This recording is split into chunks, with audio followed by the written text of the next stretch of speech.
चीन की 140 कोटि की लोक संख्या, और चीन और भारत को मिला दें तो आधी दुनिया। 140 कोटि और 103 कोटि तो 243 कोटि हो गया, लगभग आधी दुनिया हो गई।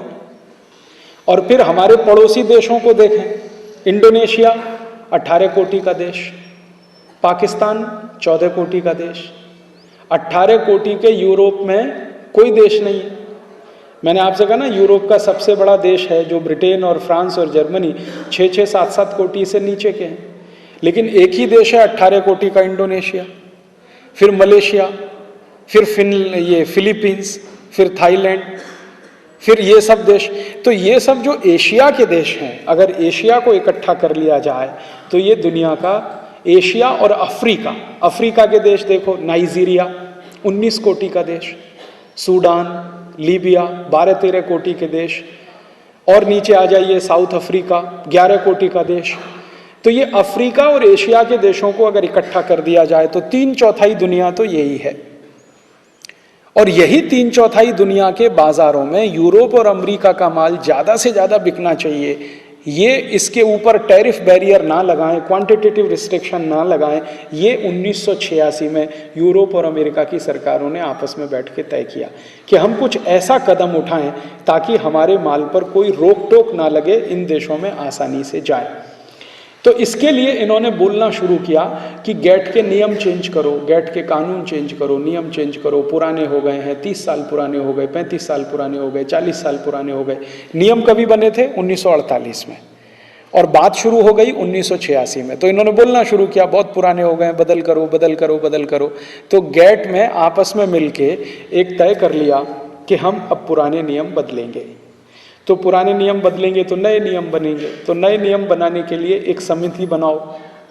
तो एक समिति बनाई गई, उस समिति का अध्यक्ष एक व्यक्ति को बनाया गया, उसका नाम था आर्थर डंकल। वो उस समिति का अध्यक्ष बना और उसने अपने समिति में काम करने के लिए 20-25 लोगों को चुन लिया कि ये मेरे साथ काम करेंगे। तो वो समिति बन गई, समिति ने काम शुरू किया। समिति ने 1986 में जब ये काम शुरू किया तो दुनिया के सभी देशों के लिए एक प्रस्ताव बना दिया, एक ड्राफ्ट बना दिया। उसी का नाम हो गया डंकल ड्राफ्ट। बाद में उसका नाम हो गया गेट एग्रीमेंट, और 1 जनवरी 2005 से उसका नाम हो जाएगा WTO एग्रीमेंट। जब ये लागू होगा तो अब इसका नाम होगा WTO एग्रीमेंट। ये 3 पड़ाव इसके थे। पहले ये था गेट करार, उसके पहले था डंकल प्रस्ताव, अब हो जाएगा WTO एग्रीमेंट। तो ये जो प्रस्ताव बना आर्थर डंकल के द्वारा, इसमें बाद में कुछ और भी जोड़ हुआ, कुछ घटाव हुआ, तो प्लस माइनस होता रहा। अभी ये फुल फ्लेज होके आ गया है और वही मेरे हाथ में है जो मैं आपसे बात करने जा रहा हूँ। ये जो इन्होंने बना दिया है प्रस्ताव, यूरोप और अमेरिकी देशों के सरकारों के कहने पर आर्थर डंकल और उसके सहयोगियों ने जो प्रस्ताव बना दिया है, इसमें लगभग 2000 शर्तें हैं। और इसकी शर्तें बड़ी विचित्र विचित्र हैं, आप सुनकर आश्चर्य करेंगे। इस प्रस्ताव पर हस्ताक्षर भारत सरकार ने किया 15 दिसंबर 1994 को। भारत के बाद इस पर हस्ताक्षर किया अमेरिका ने। हाँ, एक बात जो किसी के ध्यान में नहीं है, गेट करार पर, डंकल प्रस्ताव पर, WTO एग्रीमेंट पर भारत सरकार ने पहले हस्ताक्षर किया है, अमेरिका ने उसके बाद किया है। और अमेरिका के बाद यूरोप के देशों ने किया है। सबसे बाद में इस पर हस्ताक्षर करने वाला सबसे बड़ा देश है चीन। चीन ने अभी मुश्किल से 2 साल पहले इस पर हस्ताक्षर किया है। भारत ने तो 1994 में किया, अमेरिका ने 1995 में किया, यूरोप के देशों ने 1996 के बाद में किया। अच्छा, आपके मन में प्रश्न आ सकता है कि भारत ने पहले हस्ताक्षर किया, अमेरिका ने बाद में क्यों किया? अमेरिका के मन में पहले से एक बहुत बड़ी साजिश थी, योजना थी चोरी करने की, बेईमानी करने की, इसलिए उसने भारत को पहले प्रेशराइज किया, तुम हस्ताक्षर कर दो। जब भारत की ओर से यह बात अमेरिका की तरफ कही गई कि भाई आप भी तो करो, तो उन्होंने कहा हम तो कर देंगे, तुम पहले कर दो।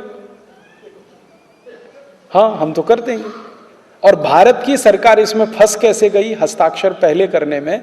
आप याद करिए 1991 में भारत में जब सरकार बनी थी तो भारत की आर्थिक हालत बहुत खराब थी। इतनी खराब हालत थी कि हमारे देश का सोना गिरवी रख के हमने कर्ज लिया था बैंक ऑफ इंग्लैंड से। 47 मीट्रिक टन हमने सोना गिरवी रखा था बैंक ऑफ इंग्लैंड में। 1 मीट्रिक टन में 1000 किलो होता है, 47,000 किलोग्राम सोना हमने गिरवी रखा था।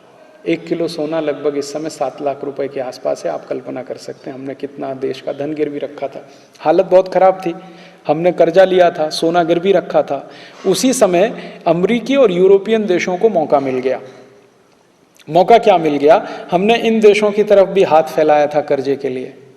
तो इन्होंने कहा तुमको कर्जा चाहिए तो गेट करार साइन कर दो, पहले WTO साइन कर दो।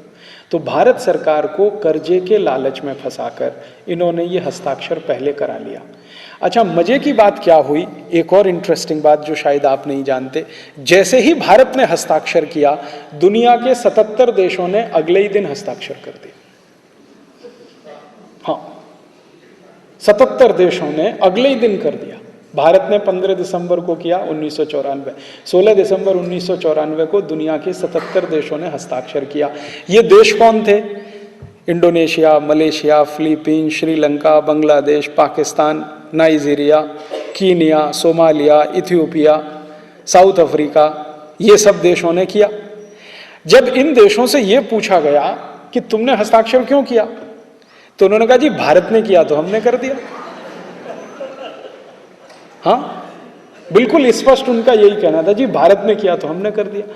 तो भारत ने क्या किया और तुमने क्यों किया? तो वो कहते थे जी भारत सरकार ने किया है तो कुछ सोच समझ के ही किया होगा,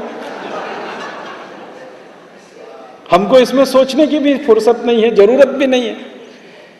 अच्छा, इन सब देशों ने ये जो कहा इसमें उनका कोई दोष नहीं है। कारण क्या है कि ये जो 77 देश थे ना, इनका लीडर था भारत। हाँ, ये देशों को दुनिया में कहा जाता है G77। तो ये जो G77 थे, इनका था लीडर भारत। 94 में भारत G77 का अध्यक्ष था, प्रेसिडेंट था। तो जब प्रेसिडेंट ने साइन किया तो नीचे मेंबर तक सबने साइन कर दिया। इन्होंने ना सोचा ना विचारा कि हमको क्या होगा, हमको क्या होगा, हमको क्या होगा। उन्होंने क्या कहा, जो भारत को होगा वो हमको होगा, ऐसा हो गया। बाद में G77 के देशों के कुछ लोगों ने जब इसको देखना, पढ़ना, समझना शुरू किया तब उनको लगा कि ये तो बहुत बड़ा धोखा हो गया। और अब यही G77 में 25-26 ऐसे देश हैं जो गेट को रद्द करने के लिए अभियान चला रहे हैं। उनमें एक है सोमालिया, एक है इथियोपिया, वेस्ट इंडीज बहुत छोटा सा देश है, देश नहीं कहना चाहिए, द्वीपों का समूह है वेस्ट इंडीज। वो बहुत बड़ा अभियान चला रहा है, गेट को रद्द होना चाहिए। और लास्ट कॉन्फ्रेंस जब हुआ था गेट का तो सबसे बड़ा विरोध उन्होंने ही किया था, वेस्ट इंडीज के प्रतिनिधियों ने। अब वो कह रहे हैं कि भाई धोखा हो गया, हमने देखा नहीं, हमने सोचा नहीं, समझा नहीं, हम तो भारत के ऊपर निर्भर थे, भारत की सरकार ने भी ना देखा ना सोचा ना समझा, साइन कर दिया। भारत की सरकार का प्रॉब्लम क्या था? Beggars have no choice, sign करो।